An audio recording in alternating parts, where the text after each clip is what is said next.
and welcome back to Logical Magic Examining Esoterica. Hey guys, today I have a guest for you who is well versed in things like Feng Shui, Chinese astrology.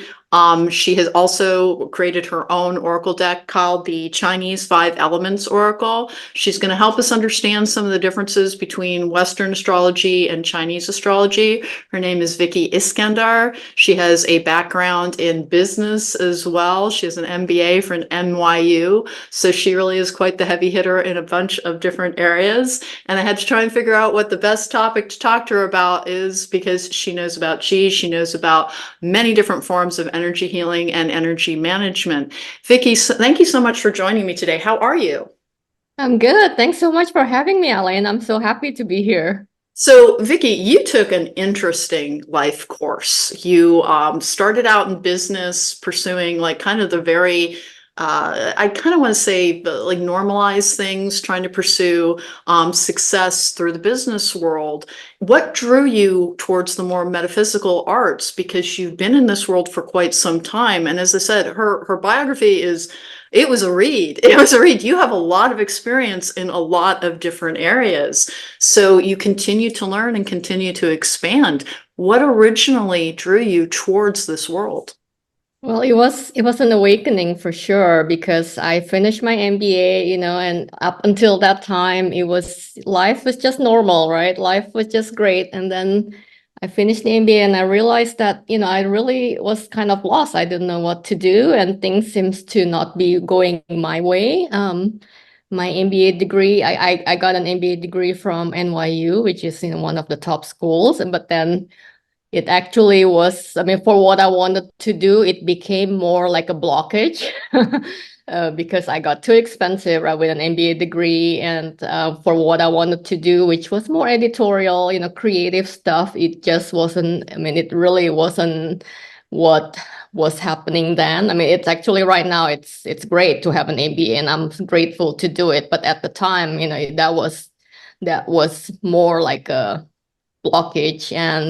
And that was during the time that I had a Pluto transit because I have 5 planets in Gemini. And that was during Pluto in Sagittarius time. So yeah, so I just got hit by a lot of things with Pluto hitting a lot of my Gemini planets. And that's what got me started into astrology, just searching for what's going on. So, just trying to learn what's happening, right? And just in that's just one way. I think astrology, reading the stars, I think it's really helpful in just discovering what's going on internally and externally. So I started studying not Chinese astrology. I actually started with Western astrology, and that was from an encounter with a professional astrologer. I was at a bookstore in LA, just a couple of months after I graduated from with my MBA, and I was just browsing to see what I could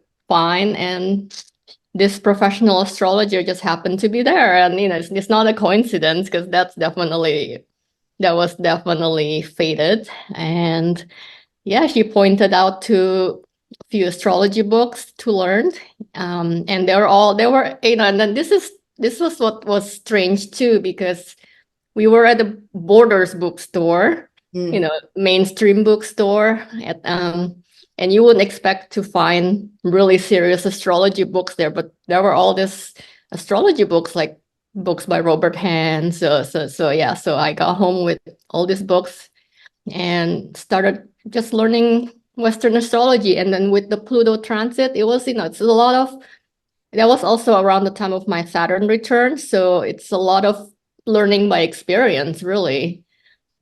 Because You're pointing out something that I think is really important for people just to consider as they try and figure out what their path is, what their purpose is, what they're supposed to use their gifts for, which is that the universe finds a way.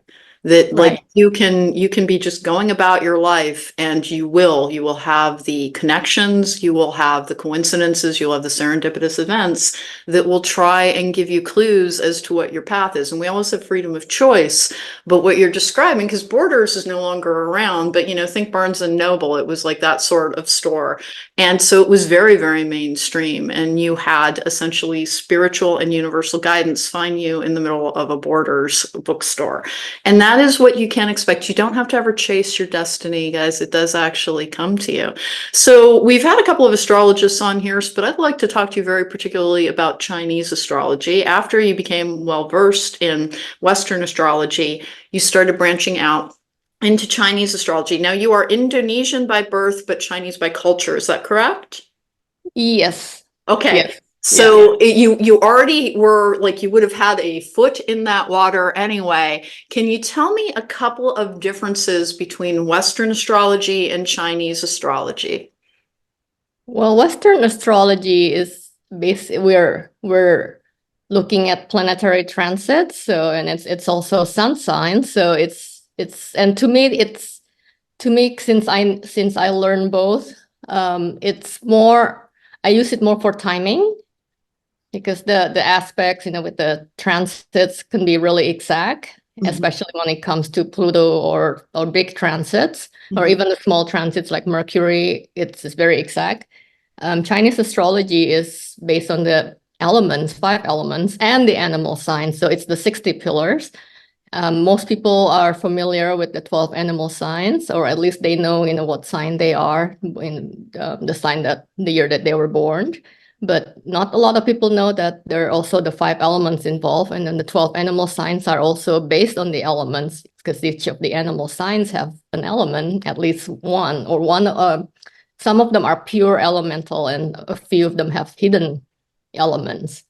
So that's the main difference. And then the calendar is actually Chinese astrology uses both lunar and solar calendar.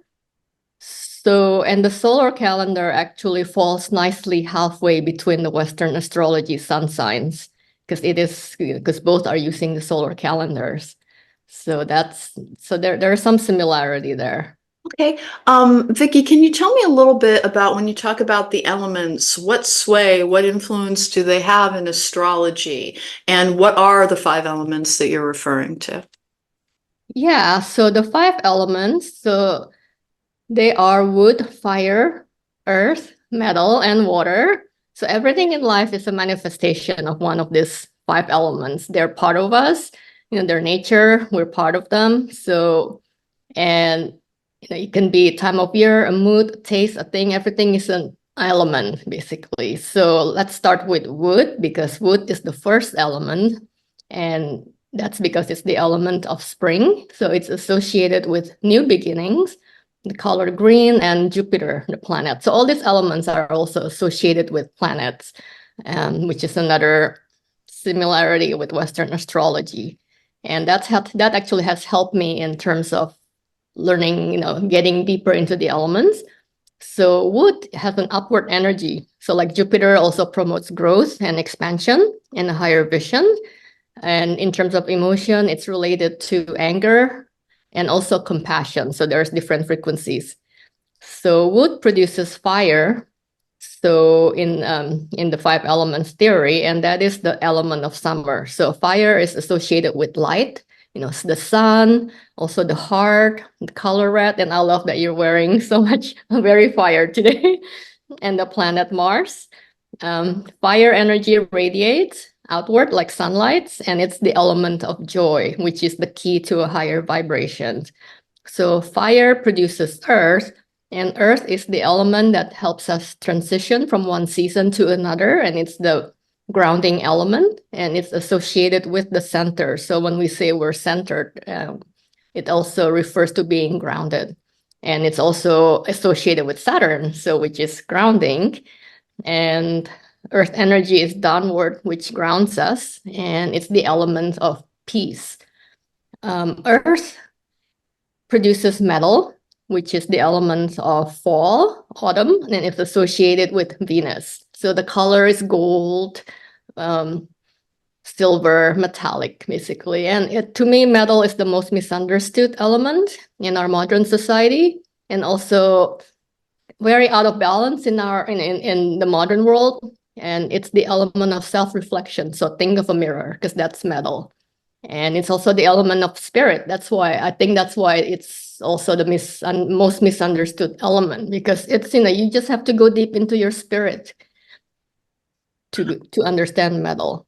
One of the things that you're pointing out, I'd like to draw a little bit of attention to, which is with the elemental influence in Chinese astrology, that has a crossover. And many of these things, all of these metaphysical beliefs and practices frequently have crossovers. And there is a crossover for many forms of magic when it comes to understanding elemental influence. I practice a form of magic that is celestial and angelic magic. And so fire is very integral to everything that I do. And in celestial and angelic magic, something like metal would have to do with our earthly concerns, what we wish to gain, how, as you talked about when your background began with an MBA from NYU, that is supposed to be the thing that is the golden ticket in our world towards happiness, towards fulfillment. And you personally found that it was lacking in the spiritual components and the resonance that you wanted in your life. And so you had to go outside of the norm, what we're told we should want in order to succeed, to find what your spirit and your soul needed. And you found that apparently best through these different forms of astrology and intermingling them as well. Now, you do some work with Qi as well, which is about life force, as I understand it. Is that correct? Yeah, so Qi is life force. It's our energy, and it's also, it's similar to prana in yoga. Basically we look at Qi that's around us. So there is Qi within us and there is Qi around us. So if we can actually work with the Qi that's around us, we can really strengthen our own Qi. And also with Feng Shui is also a study of Qi too. Mm-hmm. And that's looking at the Qi that's around the house and just making the Qi more supportive for you. So and some people look at the Qi as different, but it's actually the same. It is the same source. It's that life force, and it's the same that when people are doing energy work, it's Qi. You're working with that. So that is. And to me, starting when I started doing Qigong, I actually see it as what really got me to learn Chinese astrology, because that's how I connected to my ancestors, basically, with the movements of Qigong and just with, connecting with the Qi. That's what connected me to my ancestry. Again, it's something important because these things, like, even if you're not well versed in something like Chinese astrology or a different belief system, please remember that different cultures give different names and titles to these universal energies. And it is the approach to this universal energy that it is defined by the terminology, but that we're all reaching for the same source. And one of the reasons that I think Chinese astrology is so fascinating is that it does have such a tie-in to the magical practices that help us enhance and increase our personal power. And when you're talking about Qi and life force, that is part of what we try to do when we're calling the elements to us in a magical practice. So I'm just kind of like, there's a lot of crossover here to get the universal energy flowing through you in a way that will sustain your life force and help you find the best path forward. So there is, if you haven't found your right answer yet for the path that you're supposed to be taking to kind of tie yourself into your own universal energy, your own magical energy, keep searching, because there is a form that has already been put out there that will be able to kind of resonate with you. And I like that you're very diverse in the answers that you seek out, because it's very rare for one thing to have all of a person's answers. We have a great many differences within us. We all are dealing with our own inner duality, for instance, and reaching towards different belief systems and being able to encompass all of them, being able to accept them all as having validity is one of the things that will help in your own spiritual evolution and spiritual expansion. So, in your understanding of Chinese astrology, What did you find it changed within your life? Because as I said, you did the things that you put the marks on your resume that our entire society and culture tells you need to have in order to be the successful and a happy person. It was lacking some things for you. What did you find from Chinese astrology that helped you understand your internal world, your external world, and how to kind of marry them together so you could get the best outcomes? Well, everything changed when I started learning about the elements, because we are made of the elements. So we respond to elements, and we're not, and each of us has different composition of elements. And when we were born, we basically we were born with elements of the day, basically, and that's in our birth chart. So it's called this, and this is the Chinese astrology school that I practice, which is called the 4 pillars. So each pillar is, the year. The year makes one pillar, and then month is another pillar, day and hour. So each pillar has the heavenly stem, which is the element, and then the animal sign under it. So it's 8. There are 8 different elements that, at least there are 8. Well, there are 8 different things. It's called pacho in Chinese. So I'm just trying to. So pacho means 8 things, and we call it the 4 pillars. But each pillar has 2 things. So out of these 8 things, and that's what made us, basically. And sometimes a person may only have water element in their chart. So, and which is actually a very unique chart if you only have water element in your chart, because out of the 5 elements, you only have water. But most people would probably have would either lack an element or have an excess of certain element. So, and then the goal of Chinese astrology consulting is to balance you. So, because we looking for balance of the elements. So let's say if you have too much, let's say you have very little fire in you, right? And so this person may be lacking joy, and it's hard for this person to find joy, basically, and also maybe heart issues, and it's just, it's very pessimistic in life, and it's, and this is just the nature of the elements that influence the person, and you can't help it. So if we see that, then then you want to get more fire element into your life. So when I realized I was lacking certain elements, I just added those elements, and try to be mindful of the excess elements that I have, and that really changed my life, actually. So Wait, it was funny that when you pointed out that it's like I'm dressed in colors that represent fire, and in fact, when I have an excess of fire, and so I am actually a very, very, very, very, very fiery person. Every Chinese practitioner I've ever talked to was like, "Yeah, you have too much fire." What do you do when you have too much of one element? You add in a counterbalancing element? Is that what you do? yeah. Well, you can get the counterbalancing element from the food that you eat, or what you wear, or just having those elements in your environment. So let's say if you're lacking metal, then you eat a lot of spices. And I think that's probably why the modern society may not be as spiritual, or certain societies, just because certain cultures just don't eat as much spice as Asian culture. And I think to me that's just very that's a little obvious.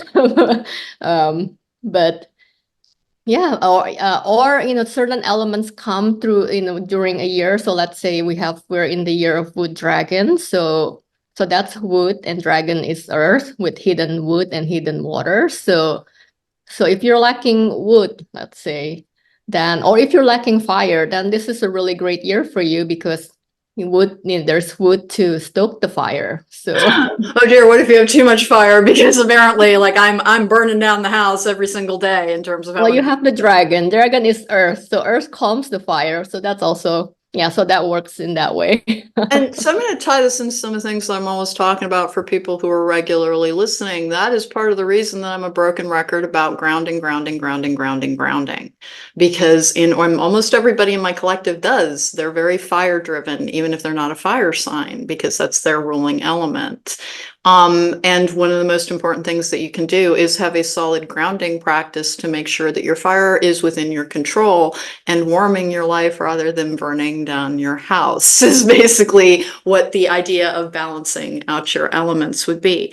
Now we are almost at the Chinese New Year, the Chinese Lunar New Year, which I believe is it February 10th this year? Is that the Lunar New Year? Yes. Okay.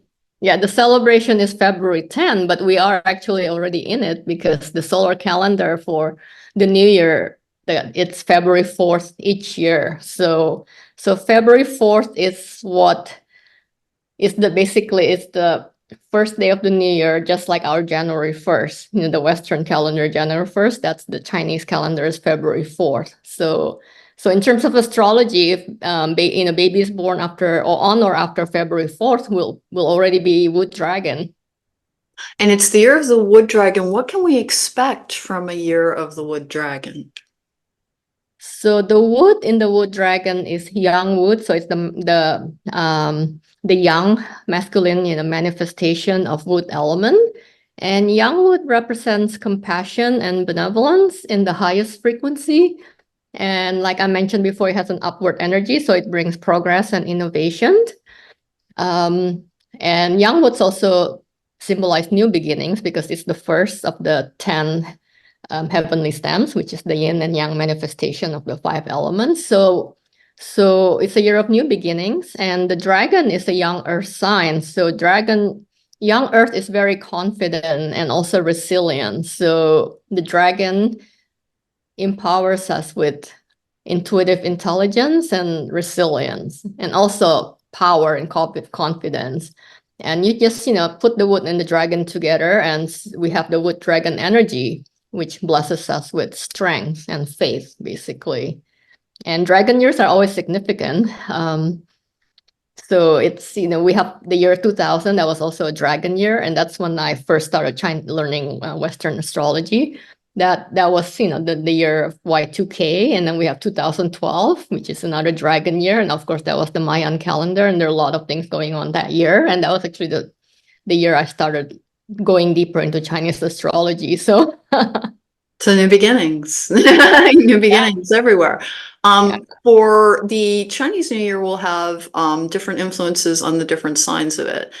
Is my understanding. Again, I have a cursory understanding all of this, and you're an expert. So I believe I'm a sheep, or it might be a goat. I think they're the same thing. I've seen them. Yeah, it's the same. Exactly. I've seen them represented as being the same thing. So what can the goats or the sheep expect in the Chinese Lunar New Year that we're in currently? So the sheep or the goat forms a half clash with the dragon. So that's basically similar to a square in Western astrology. So this year, you just want to take a little extra caution and avoid risky ventures. But the thing is, it's not really a clash because it's Earth versus Earth. So the dragon year will just put a little more pressure on either the sheep or the goat, and also the ox and the dog. So, and usually it's a year of turning points. So it's it's basically a lot of challenges, but those challenges bring opportunities. And with being earth sign, we're very resilient. I'm also an earth sign. So so you always rise to the occasion, basically. Okay, and what is your Chinese astrology sign? I'm an ox. Okay. Opposing sign, actually. Yeah, there's a lot of determination in that sign from what I understand. And that makes a lot of sense as well. So throughout the course of the year, these will be the energies that are influencing you. What if you encounter, like, it's not the greatest year for you? What do you do to counterbalance the challenges? As if we're just going to keep using my sign and your sign as the example, what do we do to counterbalance the challenges that are brought? Well, I can share a traditional remedy that seems very simple, but a lot of Chinese metaphysics practitioners would, would just do it. And to me, it's helped me a lot this past 12 years or so. So, and that remedy is basically to tune in or to carry a charm of the secret friend of the animal sign of the year. So the dragon's secret friend is the rooster, or I call it the bird in my oracle deck, because to me the rooster is a yin metal sign, and it's just so wrong to call something yin a rooster. So and the dragon Exactly, because rooster, another word for that is cock. So yes, it yes. actually seems like a complete contradiction, and yet. And this is a perfect segue into talking about your deck.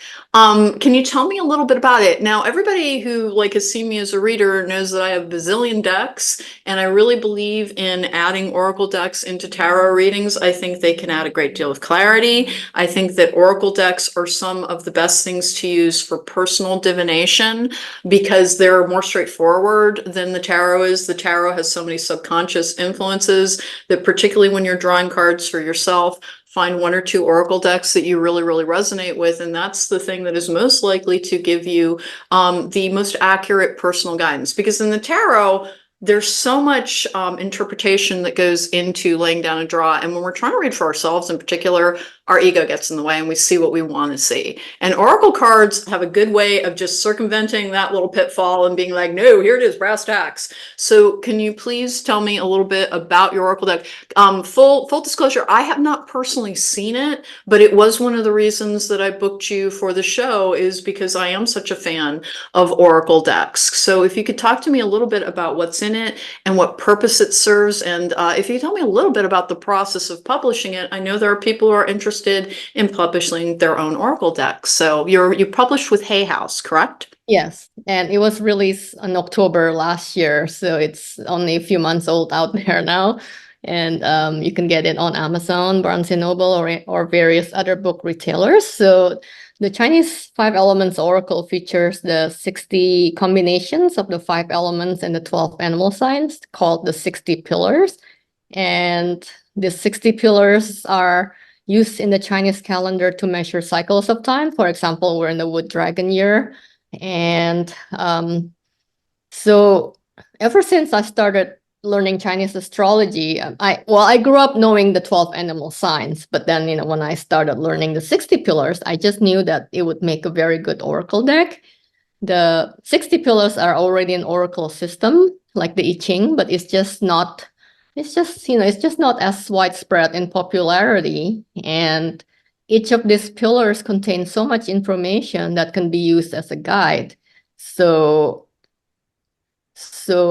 basically, each of these 60 pillars contain insights and messages. When we use them as a divination tool, that would work really well as an oracle deck. And I really haven't seen any oracle deck that features the 60 pillars. Mm-hmm. So that was, so it was always a dream of mine, or just a thought, basically every time I think about the 60 pillars, this would make a great oracle deck, and my hope is that one day the 60 pillars will become as familiar as the I Ching hexagram, since the 60 pillars are actually very relatable and approachable. That was going to be my next question. If somebody is not well versed in Chinese astrology, do you think they'd be able to find a greater understanding of it and an avenue into it through your deck? Because a lot of oracle decks, that is one of the ways that people start opening doors into new philosophies, into learning new things. And hey guys, remember, it is always important to continue to expand your knowledge base in any area, but in metaphysics in particular, it really, really serves us well as we try to develop a greater understanding of self and the world around us and our role in this world. So if you don't know anything about Chinese astrology, please don't let it hold you back from considering this deck, because if it's a good avenue towards a greater understanding of that, it may be the very thing that engages you with the topic and with wanting to learn more about it. So do you believe that it's what would you do with your oracle deck on a daily basis that might enhance understanding and begin to build a knowledge base?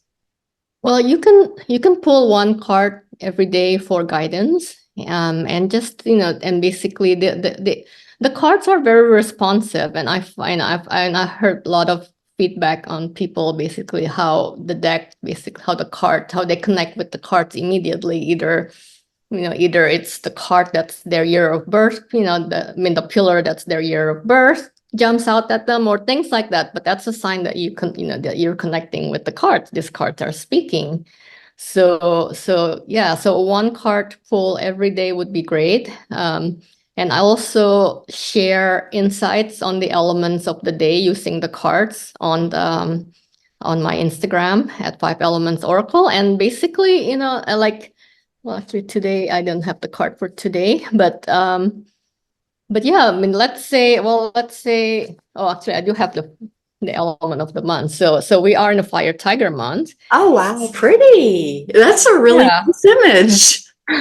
And fire is about joy. So the cards themselves are very descriptive, and then the element is usually represented by the landscape. So if it's a wood dragon, see if I can find a wood dragon. Oh, here it is. So if it's a wood dragon, it's the dragon coming out of a tree. So it's just, yeah. So people who are not familiar with Chinese astrology can actually learn a lot by just looking at the cards. Oh, there's beautiful symbolism in that. There's great use of color as well. I'm reading the bottom of the Wood Dragon, which is you have the strength. In the background, there are trees. Trees are one of the representations of strength in multiple Right. forms of tarot, multiple forms of divination. That's very straightforward. I could see that really giving you the information that you would need to go forward in your day. For instance, every now and then I'll pull a card that has to do with courage and just, choosing to be brave in the face of any challenges is one of the meanings of that card for me. That's what pulling a card every day, whether it's from the tarot or whether it's from an oracle deck, can start doing. It can support your journey forward. And what I'm always telling people about divination is it's meant for guideposts, not roadmaps, meaning that it will give you an inclination or clue as to what you are facing, but it cannot take your test for you and it cannot drive your car for you. But it can give you an idea of what the path looks like going forward so that you're better able to navigate whatever the day or the week or the month might be bringing you. And I had not seen the deck, I hadn't seen the images at all. And that's very easy to connect to. I can see that being a really good tool. Yeah. Did you work with an artist, or is that computer generated artwork? How did you go about this? I work with an artist, and we both came from the same part of the world. So Candice Soon, the artist, grew up in Singapore, and she's also of Chinese background, and her style is inspired by the places she's lived, which is, besides Singapore, she spent time in Okinawa, Japan, and she's now in Hawaii. So a lot of her work are very colorful, and that's what I was looking for. I was looking for vibrancy, just a lot of colors. That's it. It really, there will be a video up on my YouTube. If you're listening just to the audio file, it's worth it to go and check out the video on my YouTube channel, because it is very clear imagery, and there is already a tie-in that I can see to the known imagery within tarot, what paths represent, what trees represent, what the vibrancy of the sacral or the solar plexus chakra would represent, which was very much present in the image of the tiger. And then, as Vicki was saying, she has an Instagram where she covers the card of the day that she pulls. And so, like, you already have an online teacher available to you. Vicki, would you mind repeating your Instagram for people? Yeah, it's number 5 Elements Oracle. Okay. And now it's not spelled out. It's the number 5, the numerical representation of the number 5 Elements Oracle on Instagram. That is awesome. And I'm also on TikTok and Facebook. Okay, what's your TikTok handle? And all the same. They're all 5 Elements Oracle, number 5. That makes it a lot easier. That makes it a lot easier. Guys, please don't forget to check that out, because that's I, like I said, I collect decks, and I have decks I have picked up and used once, and I'm like, it's not for me. I don't like the way the message is developed. I don't like the imagery on it. And I had a completely opposite reaction to that. As soon as I saw the imagery, I'm like, yeah, no, that's a good tool. You're That's so that's sweet. beautiful. That is beautiful.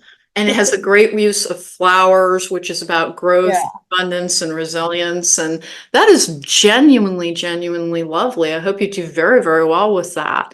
thank you. I can genuinely see how it would be a good tool in that. For your own, and you use your own deck for your own guidance, correct? Yes. That's the best thing too, because it came from your intuition, so it makes perfect sense that it connects you to your intuition. Vicki, since you started out on this very, I almost want to say conforming path with the MBA and the things that you pursued, how have you found that your spiritual life has opened up and allowed you to encompass business success, which is what your conforming path tried to lead you towards, but your spiritual path, I think, made more possible from reading over your biography? Because you're involved in real estate, you're involved in Qigong, you're involved in all sorts of metaphysical practices, including Feng Shui, which I'm sure has a tie-in with real estate. Oh So yeah, and that's how I got into real estate, just because I was working with a lot of real estate clients and consulting on feng shui for them. So that, and I really enjoy working with them.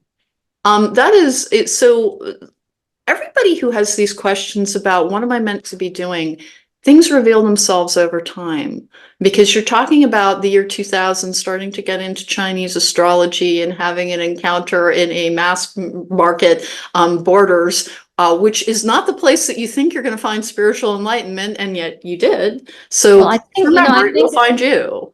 well, I think that's also part of it is just the searching, right? You're opening your mind, you're opening your heart to searching. I mean, when you're in that searching mode, you're already opening up to the universe, just, for the universe to come in with messages instead of not searching, right? Instead of just being in despair or whatever else people do, basically. Try to But put their head down and follow a path that they were given rather than yeah. find the path that they are meant to walk. Yeah, like the exploration. I think that exploration is kind of like that opens the mind, and it's just that idleness, right? Just like, when you're kind of, yeah, I mean, you're basically opening up your whole being to something else, to what's meant to be.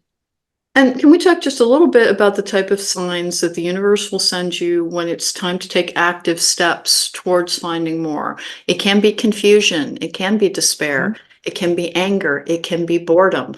The Yeah. signs that the universe, your internal spiritual world, will tell you that it is time to begin to pursue more and expand more by sometimes the negative emotions and the negative experiences that you're having, because it is a part of you, your subconscious, that is trying to tell you we need something more. If you are angry on a regular basis, if you are frustrated on a regular basis, if you are anxious on a regular basis, it is your spirit trying to urge you to go towards a greater understanding of self and the world around you so that you can participate in it and be in flow, to have chi, or if you want to call it prana, or if you simply want to call it being in flow, to be in greater flow with yourself and others, which then brings you more answers more easily. And so those are some of the signs within a spirit that they need to start expanding and searching for their answers. And Western medicine sends us towards things like Prozac and some of the other and listen, there's a role for medication. We're very gifted to live in the modern times where a true mental and chemical imbalance can be addressed. Having said that, sometimes ennui, the things that are making us very unhappy, are the exact things. Looking for a sign, looking for a sign. That's your sign. Yeah, That's well, your sign. if you look too much though, right? I mean, then I think you're forcing yourself, right? Mm. There needs to be, just the mind needs to be more idle, basically, because that's when it's more ready to receive. Because I think it's like basically we tense up when when we're really want something. So Oh, if that's a really good point. That's a really good point, is that you open the doors, but you allow yourself to have patience with the pace of the journey. Because in 2000, if somebody had described your life to you now in 2024, I'm sure it would have been like, oh, you've taken all the drugs and invented more to take, because that doesn't seem likely. And yet your journey revealed itself step by step, ever expanding, to try and draw you towards the answers and to help create something that will help other people find their answers as well. Hey, one more time, Vicki, would you mind covering where people can find your deck, what the name of it is, and your socials, so that people can start exploring what you're offering in this metaphysical world as well? Yes, so it's the Chinese Five Elements Oracle, and it's available on Amazon, Barnes and Noble, Books a Million, and if you're and in a lot of bookstores also have it in the retailers near you. If they don't, just ask them to order it, because it's very easy for bookstores to order, and I find that they're usually happy to order the deck for you. And you can find me on my website, which is vickyiskandar.com. That's Vicki with an I, and Iskandar, ISKANDAR.com. My socials is at 5 Elements Oracle, number 5 Elements Oracle. And I'm on Instagram, TikTok, Facebook, and Twitter, or what's called X now. Things are ever changing and ever evolving. Yes, now it's called X. So I love that you're under the same label on places to make it easier to find you from place to place.